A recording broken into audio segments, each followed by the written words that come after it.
يا صباح الخير وصباح النور وصباح الحب والتفاؤل والسرور. واش راكم حبيباتي؟ ان شاء الله يا ربي نطلع عليكم بالهنا وبالخير وبالصحة وبكل الاشياء الجميلة. ان شاء الله حبيباتي تكونوا في احسن حال وفي صحة جيدة يا رب العالمين. اول حاجة نصلي على الرسول، اللهم صل وسلم على سيدنا محمد وعلى اله وصحبه اجمعين. اول حاجة حبيباتي نبدا نرحب بيكم ونقول لكم حبيباتي انتم دخلتوا داري وانا دخلت تاني داركم. مرحبا بيا عندكم ومرحبا بكم عندي. المهم حبيباتي نشكركم دائما على تعاليقكم هذيك الرائعه والجميله اللي راهي دائما تطلع لي المعنويات، وانا تاني حبيباتي نحب دائما نجيب لكم غير الحوايج اللي يطلعوا لكم المعنويات، وهكذا انا نحي لكم على بالكم وانتم تاني تنحيوا لي على بالي. واش راح نقول لكم حبيباتي؟ اليوم راح نحكي على مواقع التواصل الاجتماعي واثرها على المراه ولا على الطفل ولا علينا كامل، على المجتمع بصفه عامه. شوفوا حبيباتي، مش كل شيء في المواقع راهو صحيح، يعني الاغلبيه راهي ما كانش منها يعني واش راكم تشوفوا في المواقع راهو جزء من حياة هذاك الانسان، مش حياته كامله. كما يقولوا تاع بكري للبيوت اسرار. اكيد اي وحده وحتى لو كانت تقول لكم راني نعت كل شيء مستحيل مستحيل، رايحين تشوفوك وحياتها كامل. هذه هي واش حنقول لكم حبيباتي. المهم كاينه اللي تنعت دائما تنعت غير الحوايج الملاح، ما تنعتش خلاص السلبيات تاع حياتها. واكيد اي انسان راهو عنده ايجابيات في حياته وعنده سلبيات، ما واحد ما راهو عايش في الجنه، واحد ما يكذب عليك.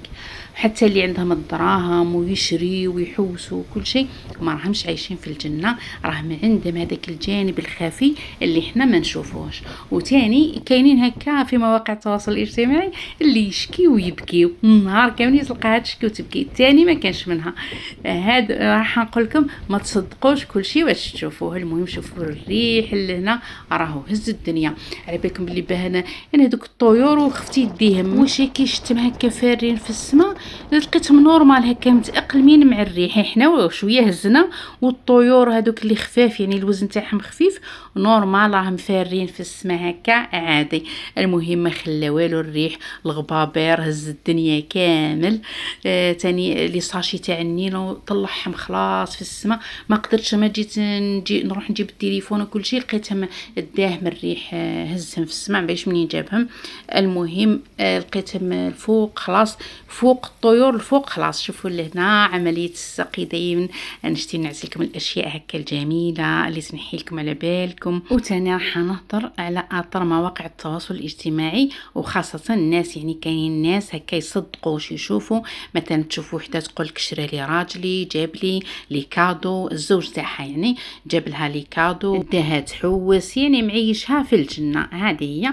وكاين يشوفوا كاينين نساء هكا يشوفوا يغيروا، يقولوا لك بالك حنايا الزوج تاعي راهو مقصر في هذا الجانب. نقول لكم حبيباتي ما تصدقوش كل شيء، وما تصدقوش كل شيء واش يكون في التواصل الاجتماعي.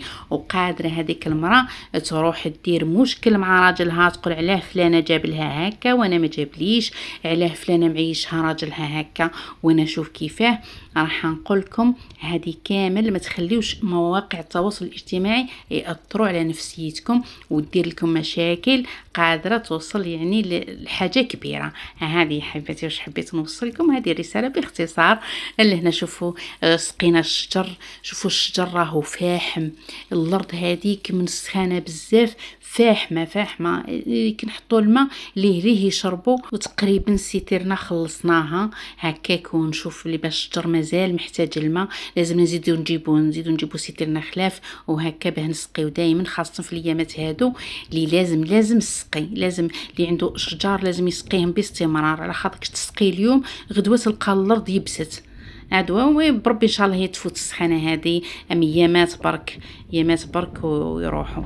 وتاني اللي عندهم الحيوانات يعسوا مليح كيحطوا لهم الماء، خاطرش قادر ينشف من السخانه هذيك الماء. على بالنا بلي باه يتبخر كي تعود الحراره بزاف راهو يتبخر. لاني سمعت واحد القصه ما على بالش كان صح ولا غير يديروها. المهم حنا نتولهوا صح ولا ماشي صح، المهم نتولهوا خلاص من الماء للحيوانات. خاطرش سمعت القصه هذه كاين واحد مربي كلب وحط له الماء هكا باه يشرب، ومن بعد الكلب قاس الماء برجليه وسيحو. كي سيحو ما لقاش واش يشرب، مات مسكين من العطش، على خاطر كتد الحراره راهي خطيره بزاف بزاف. شوفوا لهنا الجنان تاعنا انا نسميه الجنان، هو مازال ما كبروش مليح. المهم شوفوا الكرطوس راهو بدا، يعني الشجر هذا تاع الكرطوس غرسناه، ما عندوش بزاف ملي غرسناه وبدا يدير الحب. بربي ان شاء الله من سبتمبر راح يكون طاب. وشوفوا كيفاه سقينا الشجره، حتى الاوراق تاعها ما تنساوهمش، لانه الماء راهو مفيد بزاف بزاف للاوراق، الاوراق ولا الجذور. ها رشيناها مادام سخانه هكا بزاف، رشيناها حتى من فوق الاوراق رشيناهم بالماء. تاني شوفوا الاوراق كيفاه مدايره تاع الشجره، وهكا الشجر كامل الكرطوس مداير له هكا.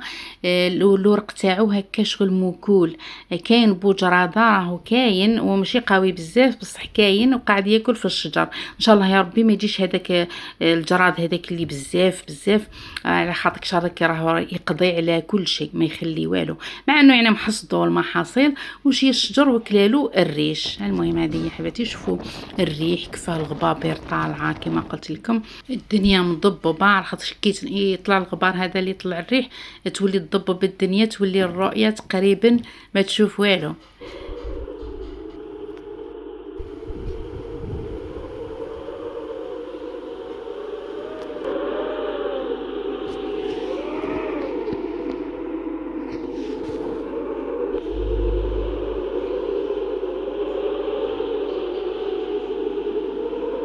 المهم الريح ساعة يقوى ساعة ينقص شوية، كي ينقص نخرجو نخدمو، كي يقوى ندخلو للدار.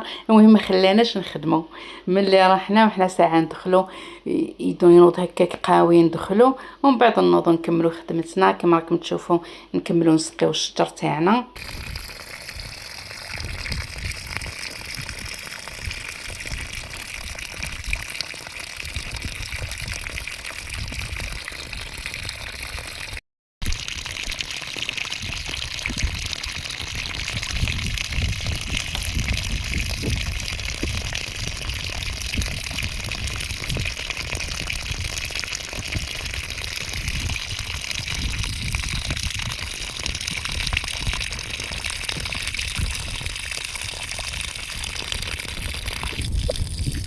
وشوفوا لهنا الماء كيفاه يدي فيه الريح. المهم كما قلت لكم ما خلاناش نخدمو وكسر الدنيا، على بالك السمانه اللي فات كسر لنا طاقه، واليوم تاني زاد كسر لنا طاقه خلاف. لهنا كنت ندير في الغداء، درت شويه تليتلي وجا ما شاء الله، درتو بطريف تاع الداند وطريف تاع الدجاج.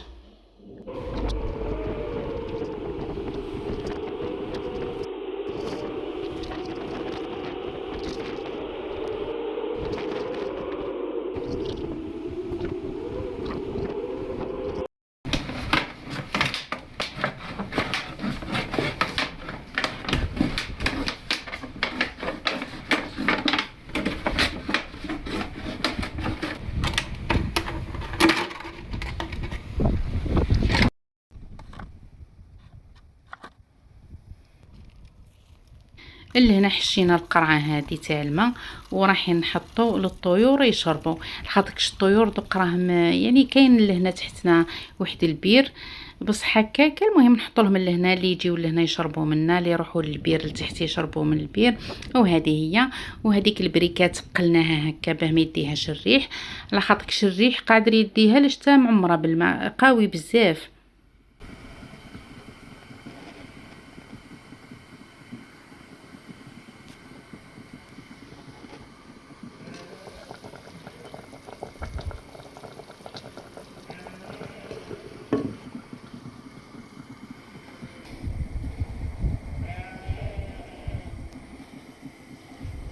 ولهنا هذه الطاقه اللي هضرت لكم عليها، هاي قعدت هكاك الريح يدخل من تم الغبار، راح نديروا لها نيلو هكا في بلاصه السجاج حتى نهبطوا ونشريو لها السجاج. المهم اللي نسدوا علينا اليوم ومن بعد نشريو لها، بربي ان شاء الله نشريو لها هذاك اللي ما يتكسرش، وكاين اللي ما يتكسرش.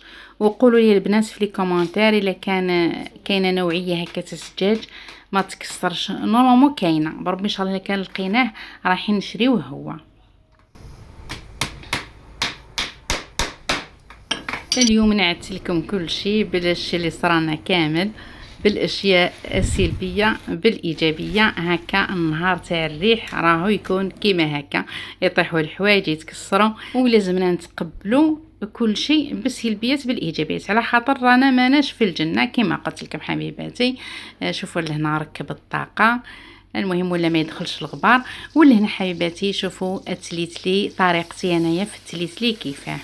انا ما نهارش في الطريقه هذه ما زدتش فورت التليتلي خلاص، على خاطرش طريقه سهله وخير على التفوار. انك ديري شويه زبده وتحطي فيها التليتلي هكا، تحمصيه في الزبده هذيك، ومن بعد تولي تسقيه كل مره كما ينشف، تسقيه بشويه ما. هذه الطريقه سهله وتجي كل حبه وحدها، خير على التفوار. انا صراحه كنت نفورو وما يجينيش كيما هكا. المهم على الاخر خلاص تولي تزيدي عليه لاصوص هذيك.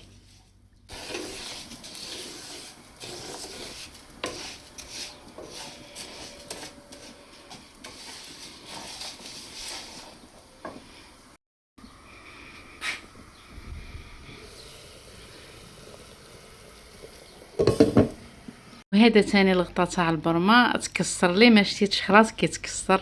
الحق عجبني خلاص. هذه البريمه كنت شريتها في رمضان. شوفوا كيفاه تكسرت، ايوا بقات زي العينين هكا والفم يبان وجه. المهم ما شتيتش خلاص، والله ما شتيت كتكسرت لي.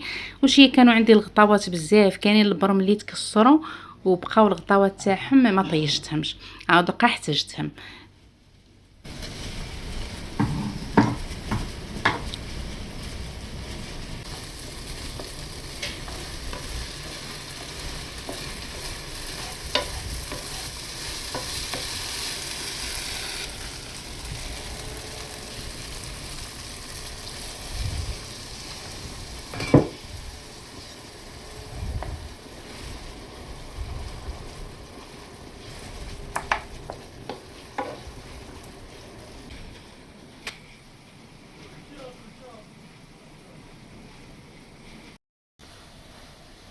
كما قلت لكم نزيد الماء بشويه، ماشي نعومو هكاك بزاف، هكاك بلاكاو يلبز. المهم هكا بشويه راح تبقى كل حبه وحدها.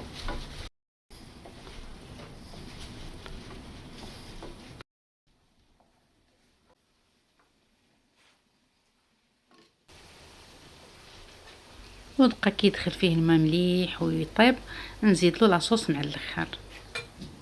لاصوص درتها عادي، درت طريف داند وطريف دجاج، ودرت البصله الثوم الطماطم. المهم لاصوص اللي موالفين نديروها.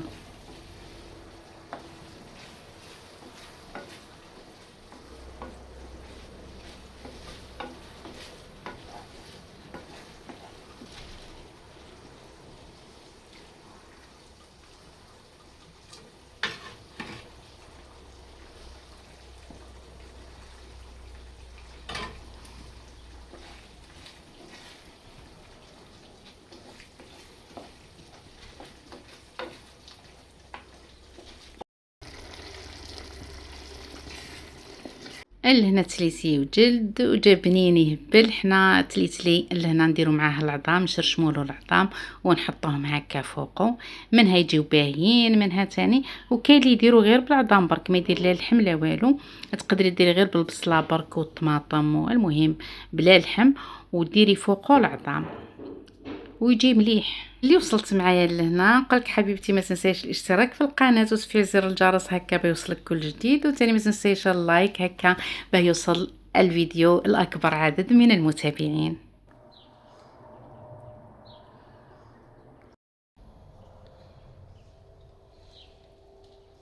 واللي تحب تشوف فيديوهات بدون صوت، غير صوت الخدمة هكا وصوت الطبيعة والعصافير وكل شيء، ما عليها غير تروح القناة تاعي الأولى وهي حياة الريف في الجزائر، ودير اشتراك تما وتستمتع بالمناظر الطبيعية وصوت الطبيعة وتاني صوت العمل في المطبخ. المهم كاينين بزاف اللي يحبوا الفيديوهات بطريقة أسمر، كاينين اللي يشتيو التعليق في الفيديو.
والدجاج في الصيف تاني يطلقوه على خاطر كش الدنيا راهي محصوده.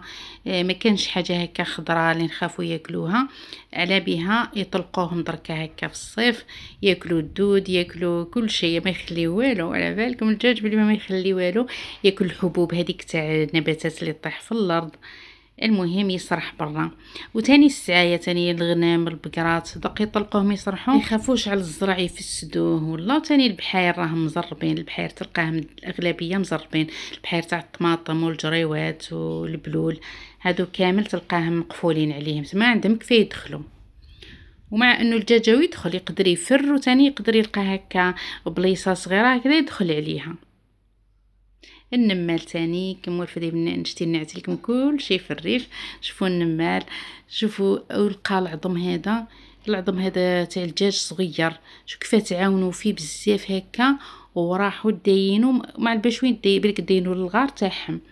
المهم انا كنت بكري نلعب هكا بالنمال، ماشي نهزهم ولا، بصح نعين هكا الغار تاعي، وكاين غار تاع اختي، انا لقاو الغيران بزاف تاع النمال.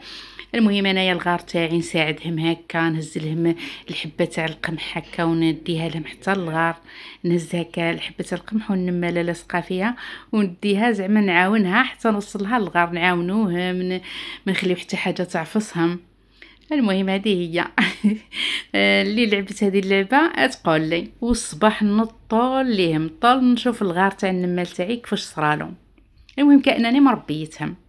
هذه هي حبيباتي، شوفوا كيف قدروا يهزوه مع انه ثقيل بالنسبه ليهم هكاك، وقدروا يهزوه يا مداوه.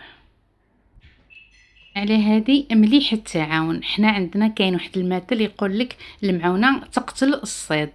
ها شوفوا كيف كيتعاونوا فيه مع انه ثقيل هكاك وقدروا يهزوه. وهكا حنا تاني في الحياه تاعنا مليح التعاون، تكون حاجه صعيبه بالتعاون تولي سهله. ولهنا جا وقت القهوه. وقت القهوه في الريف راهو مميز عندي ولازم له وقته. عندي نص ساعه باه نطيبها ونص ساعه نشرب فيها القهوه. انا نطول في القهوه تاعي، ما نشربهاش هكاك ضربه واحده. شوفوا لهنا كما قلت لكم عندي قهوه حب، حطيتها في الرحايه هذه، موالفه نعت لكم الطريقه. حطيتها رحيتها، هذه القهوه تاع الصح، قهوه على اصولها، قهوه تاع جداتنا وتاع امهاتنا تاع الزمن الجميل. شوف كيف رحيتها. ومن بعد حطيت الماء يغلي. هي من الاحسن القهوه تحطي الماء يغلي الاول هكا باش تحطيها تطلع هذيك الريحه. كي يعود الماء بارد ما طلعش ريحتها قويه. شي كيعود الماء يغلي عاد بقى نشموا فيها بكل نتوما بالك راكم تشموا فيها.